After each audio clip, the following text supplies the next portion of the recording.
This has been one story of the week, isn't it? But the one I'm really interested in, Angus, is... Welcome to WatchMojoUK, and today we're looking at Paul Merton's greatest ever gags on Have I Got News For You. I don't think she was the only one that was wired. Before we begin, we publish new content every day, so be sure to subscribe to our channel and ring the bell to get notified about our latest videos. Number 10. Northern Housewife. I didn't know what cheating you were referring to there. In this hilarious clip, Merton went after the audience for its reactions to the panel. Ed Balls was in the hot seat while they took lumps out of Boris Johnson, par for the course on this show. But the audience got a bit too excited by a quip from Ed Balls about whether Johnson was cheating at an interview or in some other way. You've suddenly adopted the character of a northern housewife. Oh! Have you heard about... Well, no surprise to me. Merton latched onto this, mocking the audience for responding to gossip about Johnson's personal life. The questions then moved on to the Shadow Cabinet and a dispute between the Shadow Defence Secretary, Nia Griffith, and the Shadow Home Secretary. Emily is not the Shadow Defence Secretary. I am. You're doing it again! It's always good when the audience joins in with a bit. I don't know who that man was. She was in the pub on Saturday, but it wasn't her husband, I'll tell you that much. I know full well he's got a job in Peterborough. Number 9. Tax discs. Collectors of expired tax discs can add to the dinner party. Conversations with lines like, what? This one-liner was so legendary that it broke Jeremy Clarkson, who was hosting that week. I'm on the sex offenders register. They were reading headlines from that episode's specialist trade publication about the collection of defunct tax discs, also known as velology. If this is the first you've heard of people collecting tax discs, which haven't been issued since 2014, you may have had a reaction similar to Merton's, who couldn't quite believe it either. You're not going to forget that conversation, are you? But yes, there are people who collect expired tax discs, although we're not sure how many dinner invitations these people receive if this is how they start their conversations. No, the right answer is, would you like to see my expired tax disc collection? That's how he got into trouble last time. Number 8. Moth. If only there were enough entries for the top 10 funniest moths on Have I Got News For You. There's a moth in the studio. Moths. A moth. Fire. Fire's got to be one of the top inventions, isn't it? In this incident, an enormous moth got into the studio, distracting everybody by flapping around the audience and getting in front of the cameras while they tried to guess history's greatest inventions. It shows you how interesting this programme is. Everybody's focus is now on that moth. As Ian points out, something in the room seems to be attracting it, either an audience member's jumper or perhaps the hot studio lights overhead. What about the moth zapper? Really do with one now. Regardless, the show is derailed as Merton keeps pointing the moth out, since that's the thing the audience is focused on instead. I told you to wait in the van. Number 7. Immigrant top trumps. Shall we play a game of immigrant top trumps? No. We haven't got time. If only there had been a moth in this episode to rescue everybody from this baffling game cooked up by the show's writers and producers. What point does this turn into a game? Merton makes his disdain for immigrant top trumps known at the beginning, going as far as to suggest that they don't play the game at all. Things don't get more exciting as the game goes on either, even as Joe Brand tries desperately to keep the panel engaged. Well, what do you think non-European's going to be, higher or lower? Would it higher or lower? Truly, Merton's jokes about the absurdity of the game and the giant cards they'd been given were the only things that saved this segment. If it had been played straight, it might not have even made the final cut. 62!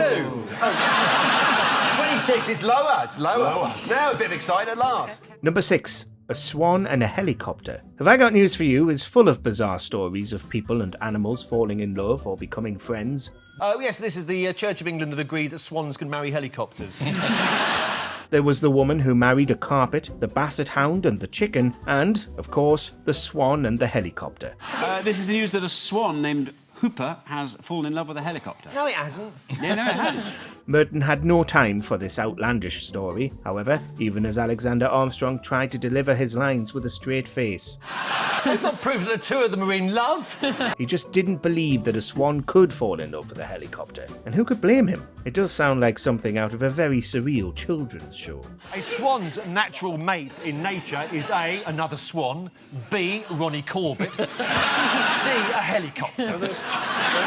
Number 5. Carl McCartney. Cole McCartney. Why? I never thought I'd hear that name again. The show and its stars are no strangers to legal trouble, with Ian Hislop being sued for libel through Private Eye many times, and the show itself getting into bother by commenting on ongoing court cases. 5 years ago in Cairo, me and him had this secret affair. We kissed each other on the balcony. God, no, I better not say any of this. I have no idea who he is. But this time, Merton was the one testing politicians by libelling MP Carl McCartney over his name. He may cost us £15,000. Do you know why? Because I've just libelled him. I didn't kiss him on the balcony. This was all because McCartney wanted his name to be formatted slightly differently on official documents, and Parliament said that the cost of changing the placement of the first C in his surname would be an enormous £15,000. But he never copped off with Paul Merton in Egypt. 15,000? That's not going to cover the lawyer reading the letter. I bow to your superior experience.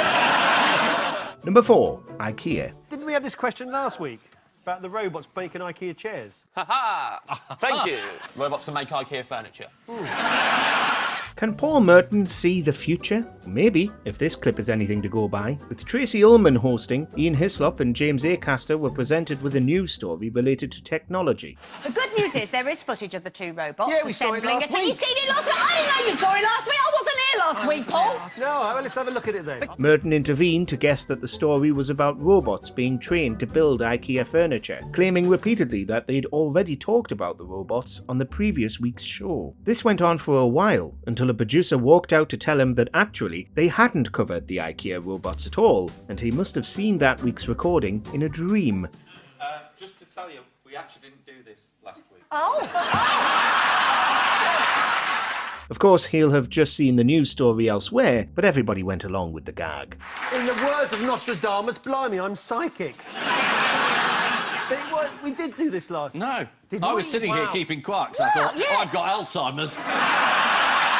Number 3. Autobiography. In 2014, Merton had just penned another book, this time his autobiography, Only When I Laugh. But the BBC, and the UK in general, has very strict rules about product placement, so he wasn't actually allowed to promote it on the show. Can I just mention the fact, because people have got books out, and I just wanted to show, just briefly there, you see, look, do you see that? Can you just get that? But he brought on a copy and tried his luck nonetheless, only for it to be quickly swiped by one of the crew. Immediately, he pulled out another copy, to raucous applause from the audience, but that one was nabbed too. You see, look, there we are, look.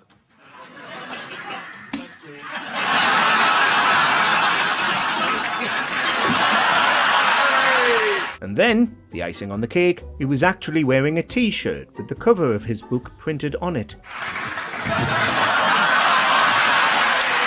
Number 2. World's Strangest Date. Well, George Eliot and Mayor Barry had a date. They went to a restaurant.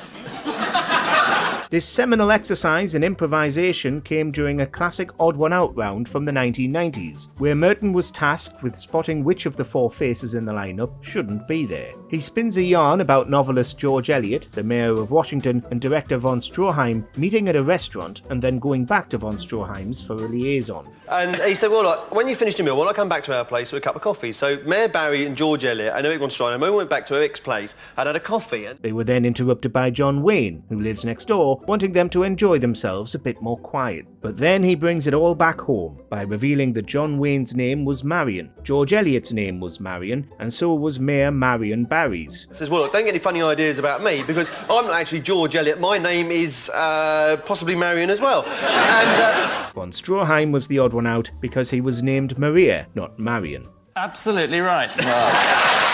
Number 1, the Deayton Scandal. Good evening and welcome to Have I Got News For You, where this week's loser is presenting it. In 2002, news broke that host of Have I Got News For You, Angus Deayton, had been seeing working girls and taking Class A's. The scandal was ruthlessly picked apart in the next episode, with Deayton acknowledging it right away. Hislop and Merton didn't back down, as the show was, for once, the subject of one of the biggest stories of the week, as opposed to merely commenting on it all. But you must have paid her for the article. I mean, I don't want to dwell on this, but...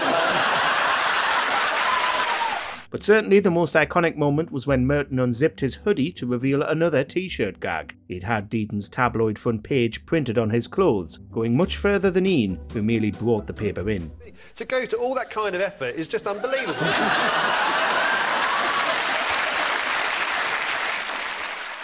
Let us know in the comments what your favourite Merton one-liner is. Harness this while you can. What's the Brexit deal going to be?